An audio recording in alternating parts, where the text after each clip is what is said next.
Good morning all of you. बाबू आप लोगों को कोऑर्डिनेट ज्योमेट्री में कल हम लोग डिस्कस किए थे एरिया ऑफ ट्रायंगल और उससे रिलेटेड क्वेश्चन करवाए थे और कुछ प्रॉब्लम्स आपको और रिमेनिंग रह गया था। उस क्वेश्चन को आगे डिस्कस कर देते हैं। वो भी क्वेश्चन आपके लिए इम्पोर्टेंट है। तो क्वेश्चन बताने के पहले बाबू कुछ पॉइंट्स है उसको आप लिख लीजिए।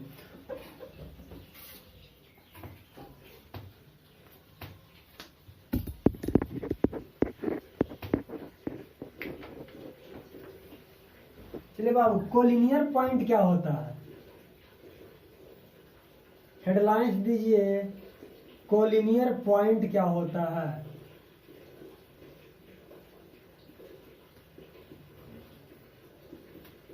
कोलिनियर पॉइंट्स किसे कहते हैं?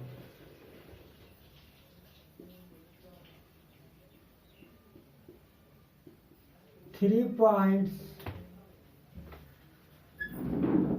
A, B and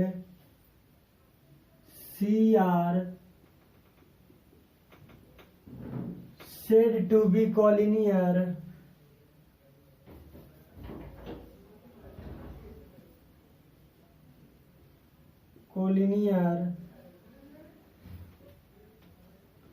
if they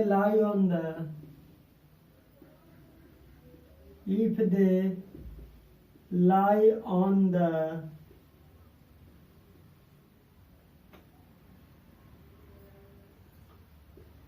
same straight line, same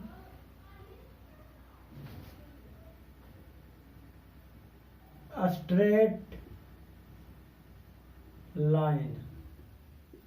कहता है कि तीन point A B and C collinear कब कहे जाएंगे? जब वे सभी सेम स्ट्रेट लाइन पे लाई करेंगे। तो देखिए, point A, point B and point C, ये सभी के सभी क्या कहलाएंगे बाबू? कोलिनियर कहलाएंगे। क्या कहलाएंगे? कोलिनियर कहलाएंगे। तो condition for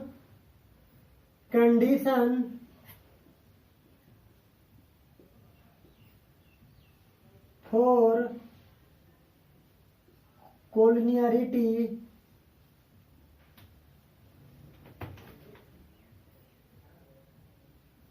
of three points. कितने पॉइंट्स बाबू? Three points. तो ध्यान दीजिए, कहता है कि तीन पॉइंट को कोलिनियर होने के लिए क्या कंडीशन होना चाहिए?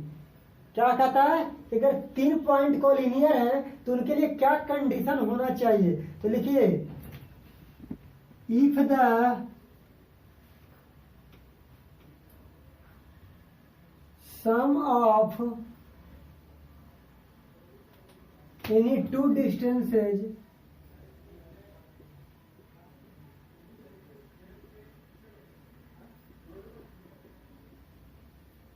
is equal to the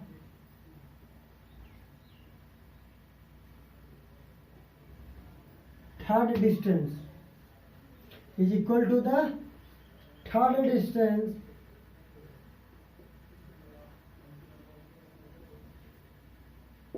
ठीक है बाबू। तो ध्यान दीजिए, तो क्या लिए थे? ए बी सी एक स्ट्रेट लाइन लिए थे और एक स्ट्रेट लाइन पर तीन पॉइंट लाई कर रहा है, ए पॉइंट, बी पॉइंट और सी पॉइंट। तो कहता है कि कंडीशन होने के लिए, कोलिनियर होने के लिए कंडीशन क्या था? तो देखो, कंडीशन है A B plus B C, A B का डिस्टेंस और बी सी का डिस्टेंस ए सी के क्या होना चाहिए? इक्वल होना चाहिए।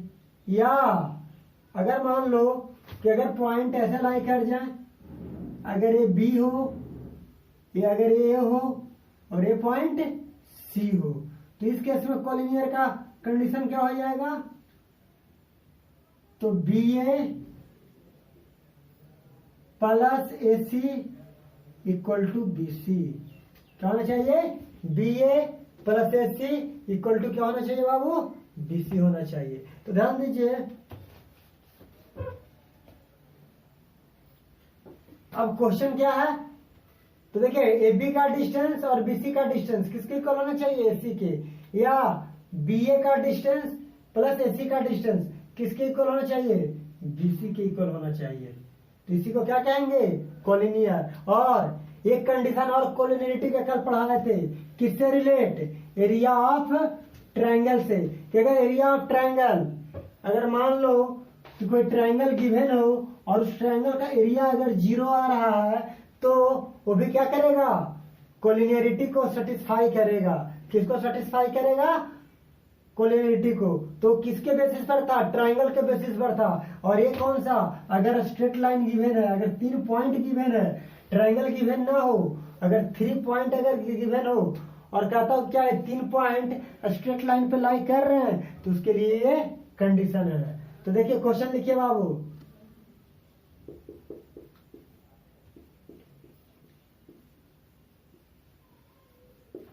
Prove that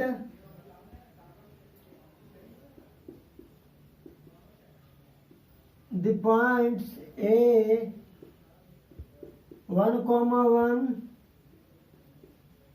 B 2,-7 and C 3,-3 are collinear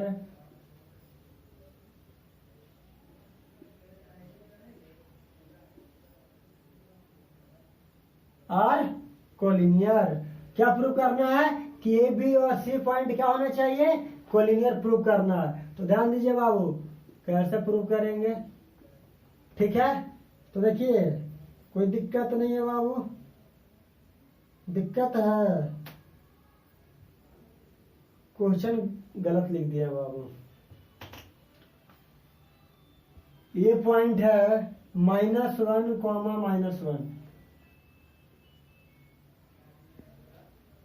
B point है 2,3 और सी पॉइंट है 8,11, 8,11। चलिए तो क्या करना है बाबू, इसका कोलिनियरिटी प्रूव करना है।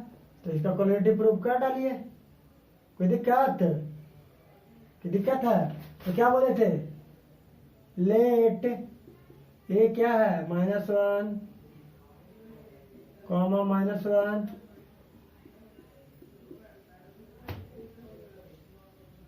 and C 8,11 are 3 given point, 3 given point। तो ध्यान दीजिए बाबू, ए और सी -1, -1, 2,3, 8,11। तो देखिए बाबू, ए बी का डिस्टेंस निकाल लीजिए,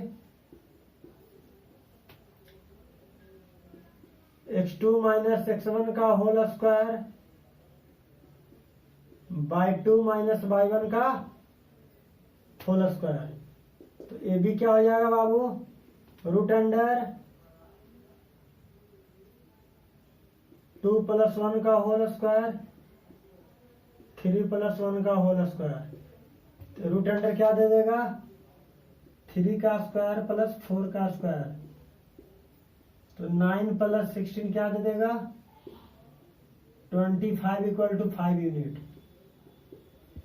चलिए बीसी निकाल लीजिए बाबू, बीसी क्या हो जाएगा, 8 - 2 का होल स्क्वायर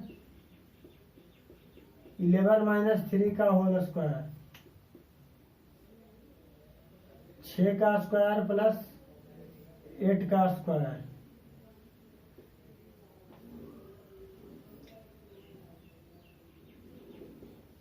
√100 = कितना,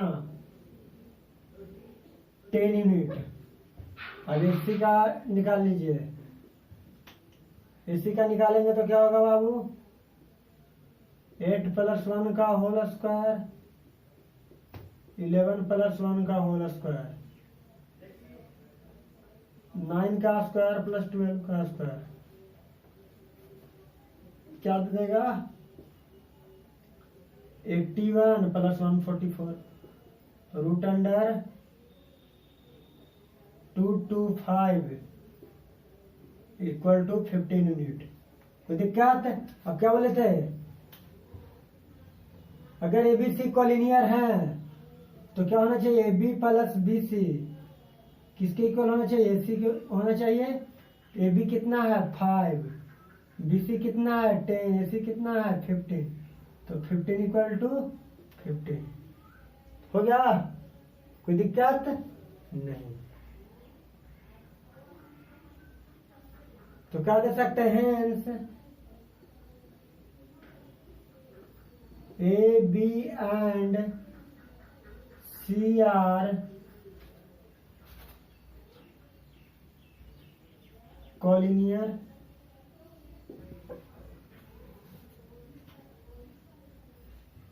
hence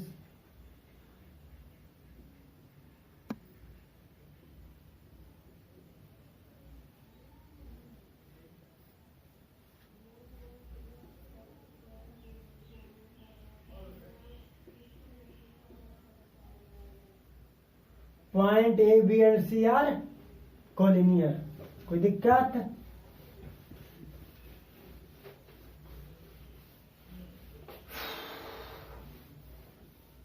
चलिए ध्यान दीजिए, नेक्स्ट क्वेश्चन। नेक्स्ट क्वेश्चन क्या है बाबू?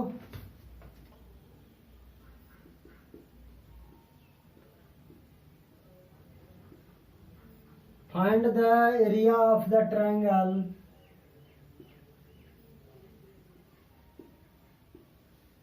find the area of the triangle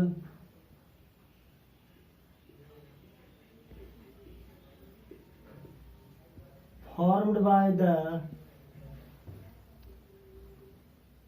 joining formed by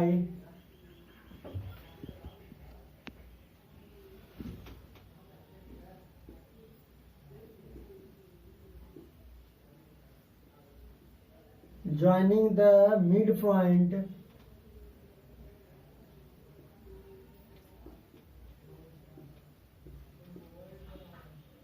joining the midpoints of the sides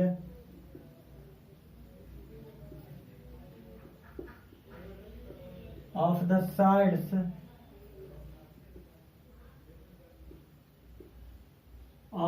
triangle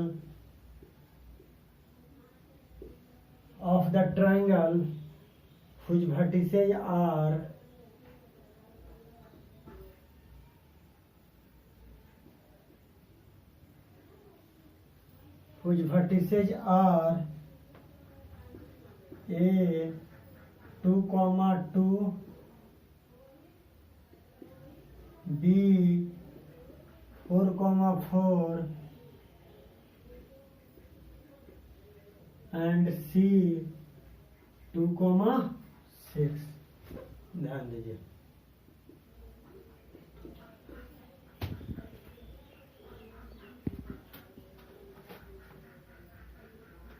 देखिए बाबू, find the area of the triangle क्या कहता है? कुछ ट्रायंगल का एरिया फाइंड कीजिए जो बना किसके द्वारा बनाया जाता है? Mid point of the side of A triangle. Mid point of the side of A triangle, triangle के साइड का जो मिड पॉइंट है। तो देखिए बाबू, ए बी सी हो गया बाबू। एक ट्रायंगल है जिसका वर्टेक्स कितना दिया गया बाबू? 2 2। ये कितना है? 2,2। बी कितना है? 4,4। सी कितना है? 2,6। ये मिड पॉइंट है बाबू, इसको डी माना जाता है। इस मिड पॉइंट को ई माना जाता है, इस मिड पॉइंट को एफ माना जाता है। कोई दिक्कत नहीं। अब बताइए बाबू, मिड पॉइंट के फॉर्मूला से लेट क्या बना? ये सबको ज्वाइन कर दीजिए। मिड पॉइंट से लाइन सेगमेंट को ज्वाइन कर दीजिए, mid point two mid point. Sorry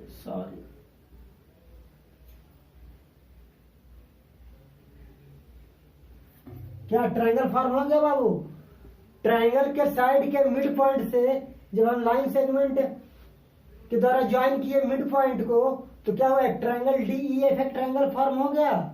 देखो साइड के मिड पॉइंट से ट्रायंगल फॉर्म कर दिए जब लाइन सेगमेंट को ज्वाइन करवाया मिड पॉइंट के द्वारा। तो अब इस ट्रायंगल का एरिया फाइंड आउट करने के लिए कह रहा है। तो ध्यान दीजिए, late A2,2 B4,4 and C2,6 be the vertex of the triangle.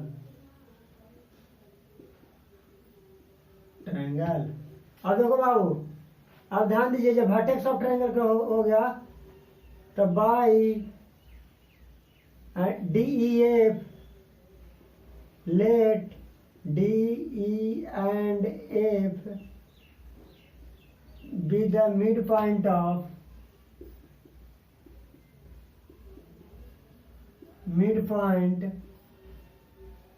of the side BC, CA, AB of the triangle ABC. हो गया बाबू? कोई दिक्कत? चलिए छोटी आगे ध्यान दीजिए। आप लोग को दिक्कत नहीं है छोटी? आप लोग का शिकायत रहता है कि खाली बाबू बाबू करते हैं। तो चलिए आपसे छोटी शुरू हो जाते हैं। अब ध्यान दीजिए छोटी, क्या करे, आदत है। By using mid point formula,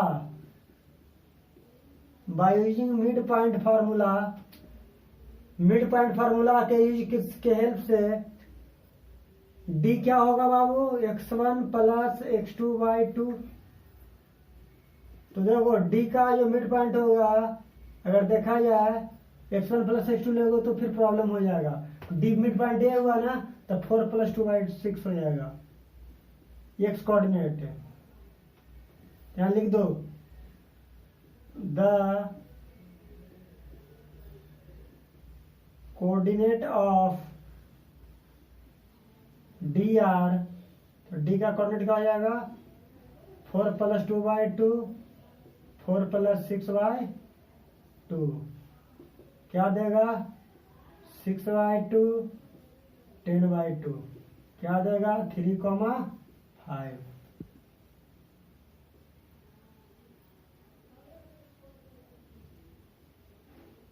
coordinate of ER, E का कोऑर्डिनेट क्या हो जाएगा बाबू? तो देखो E पॉइंट ये है ना, तो 2 + 2/2, 2 + 6/2, 4/2, 8/2, 2,4। चलिए बाबू ऊपर मिटा देते हैं इसका कोई।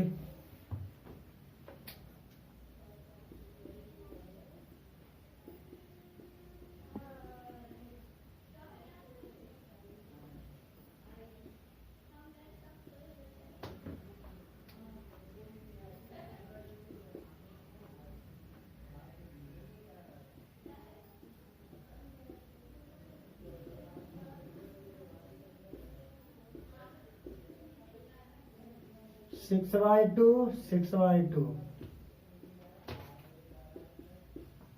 3, तो किसका आ गया बाबू? F पॉइंट का कोऑर्डिनेट आ गया ना। तो ध्यान दीजिए, जब F पॉइंट का कोऑर्डिनेट आ गया कितना? 3,3। F पॉइंट का कोऑर्डिनेट कितना आ गया बाबू?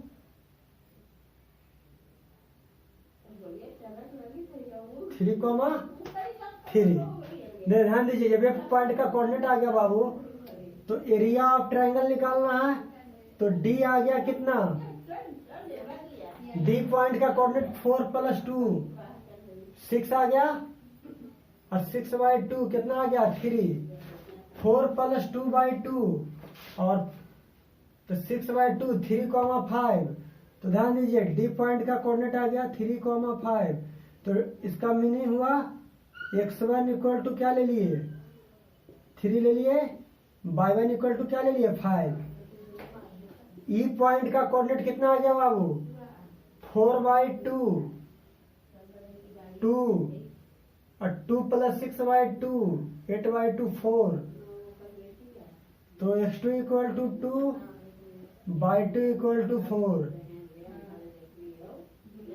एक पॉइंट का कोऑर्डिनेट आ गया बाबू कितना 3,3। तो x3 इक्वल टू क्या आ गया 3 और y3 इक्वल टू क्या आ गया बाबू 3। तो area of triangle DEF equal to कितना हो गया बाबू, एरिया ऑफ ट्रायंगल DEF क्या दे देगा, तो ध्यान दीजिए एरिया ऑफ ट्रायंगल DEF दे देगा बाबू मोड 1/2 x1 इंटू क्या दे देगा y3 y1 minus y2। Area of triangle क्या होता है, एरिया ऑफ ट्रायंगल होता है बाबू y2 minus y3 plus x2। जब x2 हो जाएगा तो क्या हो जाएगा y3 माइनस y1। और जब x3 लेंगे बाबू तो y1 minus y2 minus y1 क्या हो जाएगा, या y1 माइनस y2 हो जाएगा। और इसका मोड हो जाएगा बाबू, तो ध्यान दीजिए। और यहाँ पे क्या दे देंगे बिग ब्रैकेट दे देंगे, क्या दे देंगे बिग ब्रैकेट। तो एरिया ऑफ ट्रायंगल DEF क्या हो जाएगा बाबू, ध्यान दीजिए हाफ x1 क्या है बाबू 3 है, y2 minus y3 4 minus 3 plus x2 कितना है 2 y3 माइनस y1 y3 कितना है बाबू 3 माइनस 5 जोड़ x3 है बाबू 3 y1 माइनस y2। तो y1 माइनस y2 क्या आ जाएगा बाबू 5 माइनस 4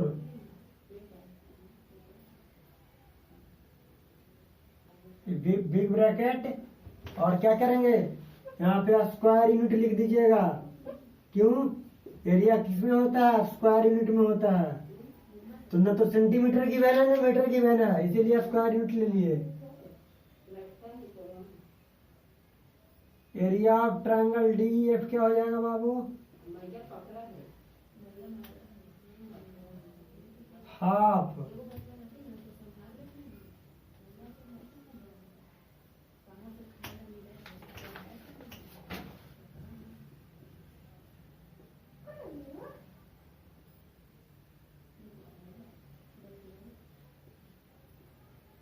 स्क्वायर यूनिट। तो ध्यान दीजिए बाबू इतना निकल गया ना, तो नीचे सॉल्व कर दें।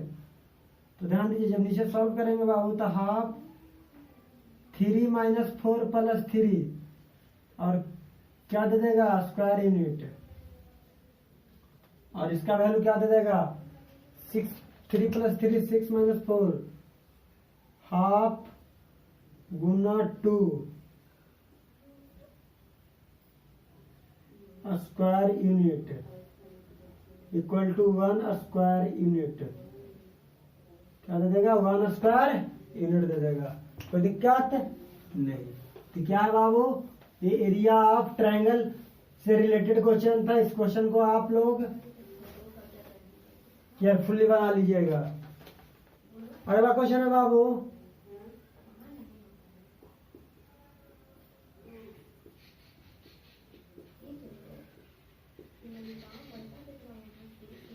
if the coordinate of point A and B are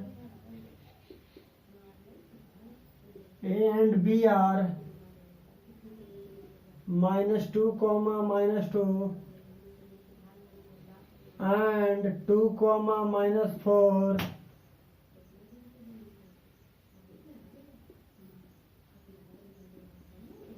respectively, find the coordinate of the point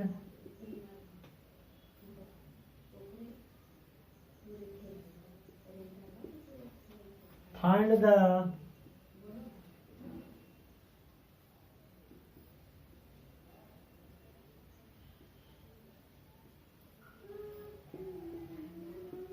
coordinate of the point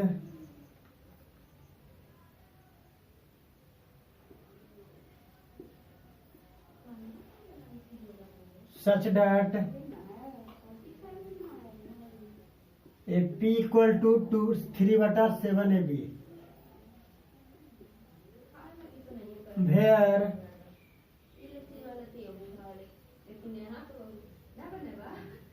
p lies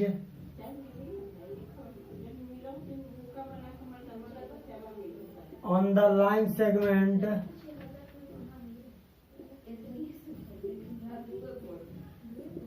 AB। देखिए बाबू, ये क्वेश्चन बहुत ही इंपॉर्टेंट है आप लोगों को बोर्ड पॉइंट ऑफ व्यू से। इसके पीछे वाला क्वेश्चन भी है और ये भी क्वेश्चन है। ये जितने भी क्वेश्चन करवा रहे हैं सब बोर्ड पॉइंट ऑफ व्यू से इंपॉर्टेंट क्वेश्चन है। ये सबको केयरफुली अंडरस्टैंड कर लीजिएगा। तो देखिए बाबू क्या कह रहा है, ध्यान दीजिए। If the coordinate of the point A and B, कहता है कि if the coordinate of point A and B, A और बी पॉइंट का कोऑर्डिनेट क्या है, -2, -2 और 2, -4 है रेस्पेक्टिवली।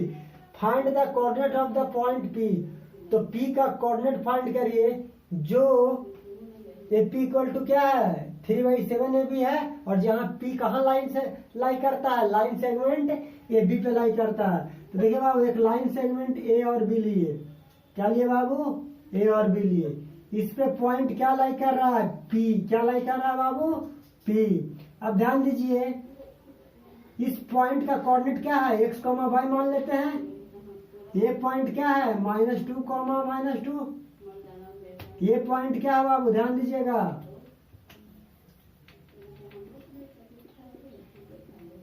ये जो पॉइंट है 2, -4 है बाबू, कोई दिक्कत। अब ध्यान दीजिए, let the given point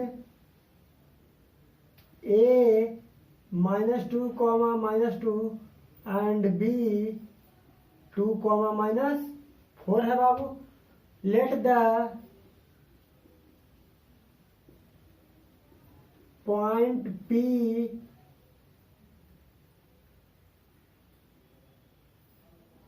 XY, let the point P XY lies on the line AB। किस पे लाई कर रहा है बाबू, लाइन AB पे लाई कर रहा है। तो देखिए हमें गिवन क्या है, AP इक्वल टू 3/7 AB ना। AP इक्वल टू कितना गिवन है बाबू, तो ध्यान दीजिए AP 3 है और AB कितना है 7 है। तो ध्यान दीजिए 7 में से 3 को सब्ट्रैक्ट करेंगे, तो अगर AB माइनस AP करेंगे तो क्या दे, 7 - 3 क्या दे देगा 4। तो आपका PB कितना आ जाएगा, 4 आ जाएगा। या ऐसे निकाल लीजिए AP/AB इक्वल टू क्या 3/7। कोई दिक्कत। अब ध्यान दीजिए बाबू, AP/AB को क्या लिखेंगे, AP + PB लिखेंगे इक्वल टू 3/7 हो जाएगा। क्रॉस मल्टीप्लीकेशन कर दीजिए, 7AP equal to 3 into AP plus क्या हो जाएगा PB।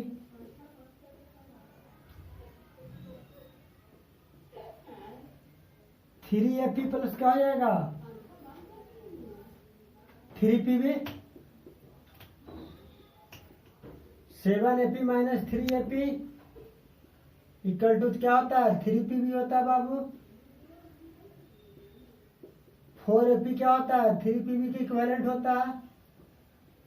तो AP/PB क्या दे देगा 3/4 दे देगा। तो देखिए पी भी 4 आ गया ना, तो देखो P divide A be in the ratio 3:4। किस रेशियो में डिवाइड कर रहा है बाबू 3:4 में। तो m बराबर क्या ले लेंगे 3, n बराबर क्या ले लेंगे बाबू 4। By using section formula, by using section formula, section formula का यूज कर लेंगे बाबू।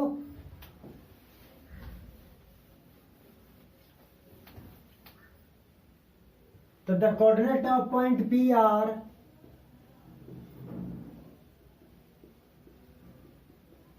the coordinate of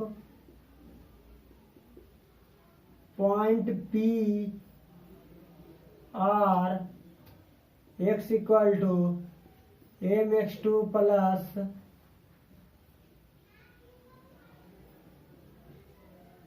nx1 divided by m plus n। तो x इक्वल टू m कितना है बाबू 3, x2 कितना है बाबू, ध्यान दीजिए m कितना है 3, x2 का वैल्यू क्या है बाबू, x2 का वैल्यू 2 है, x2 का ये x1 बाई 1 मान लीजिए, x1 comma by 1, x2 comma by 2। तो 3 इंटू क्या हो गया 2 प्लस n कितना हो गया बाबू 4 इंटू 2 अपॉन 3 प्लस 4। तो x का वैल्यू 6 प्लस 8 अपॉन 7, 14 अपॉन 7 क्या देता है बाबू 2। इसी तरीके से बाई कोऑर्डिनेट निकाल दीजिए। तो बाई इक्वल टू क्या आ गया m by 2 n by 1 m plus n। तो बाई इक्वल टू क्या होता है m बाई 2 ना, m कितना है 3 बाई 2 कितना है -4 प्लस n कितना है 4 बाई 1 कितना है -2 अपॉन 3 प्लस 4। कोई दिक्कत नहीं। तो ध्यान दीजिए बाई का कोऑर्डिनेट -12 प्लस -8 बटा 7, तो -12 -8 अपॉन 7 -20 अपॉन 7। सही है ना बाबू, मेरे ख्याल से तो सही रहना चाहिए। m बाई 2 है कि वैल्यू लेने में हम गलती भी कर देते हैं, 3 इंटू -4 4 इंटू -2। सही है बाबू। चलिए नेक्स्ट क्वेश्चन लिखिए बाबू। तो पी पॉइंट का कोऑर्डिनेट क्या आ गया, पी पॉइंट का कोऑर्डिनेट आ गया बाबू 2 -20 अपॉन 7। कोई दिक्कत क्या छोटी, कोई दिक्कत है? अगर दिक्कत रहेगा तो कमेंट कर दीजिएगा। कोई पैसा नहीं लगता है, कोई रुपया नहीं लगता है, फ्री ऑफ कॉस्ट सर्विस है। बस एक इच्छा शक्ति की रिक्वायरमेंट है। इन वाट ratio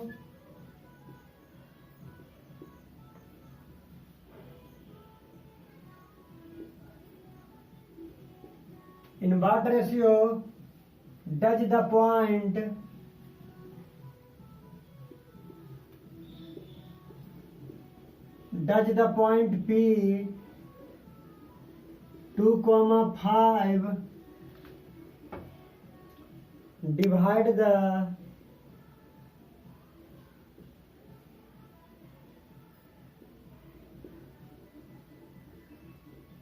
join of A 8,2 and B -6,9 full stop question mark. चलिए आप इस क्वेश्चन को बनाइए।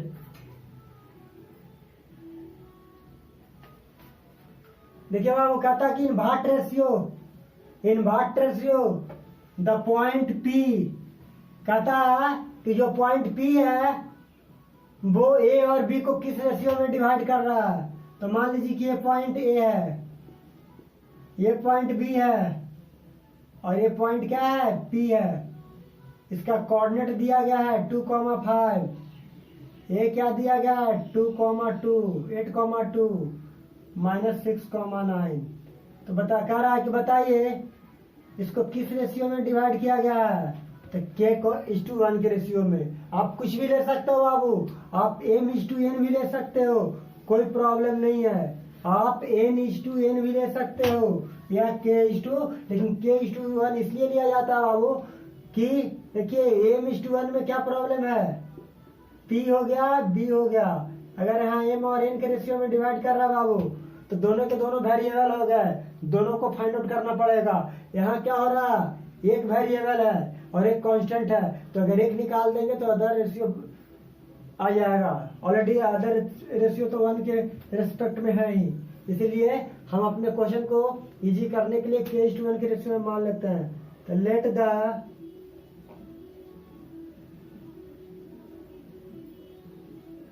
रिक्वायर्ड रेशियो भी k:1 किस रेशियो में है बाबू,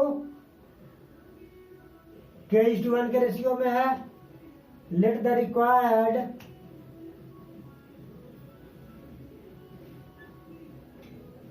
रेशियो भी k:1। Late the point a 8,2 and b -6,9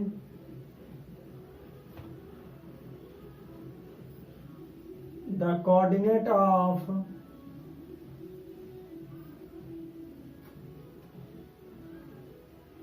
point P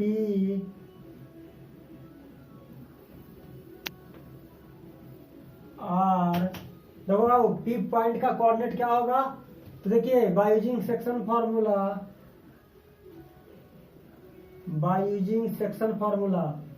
x1, y1 x2, y2।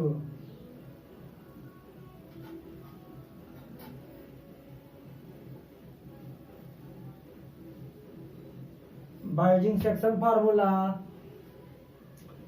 x equal to क्या होता है mx2 प्लस nx1 बटा m प्लस n। थोड़ा सा लॉन्ग कर देते हैं। देखिए बाबू x की जगह पर क्या है 2, m की जगह k है, x2 की जगह -6 है, n की जगह 1 है, x1 की जगह 8 है, तो k प्लस 1। तो ध्यान दीजिए 2 equal to -6k plus 8 upon k plus 1।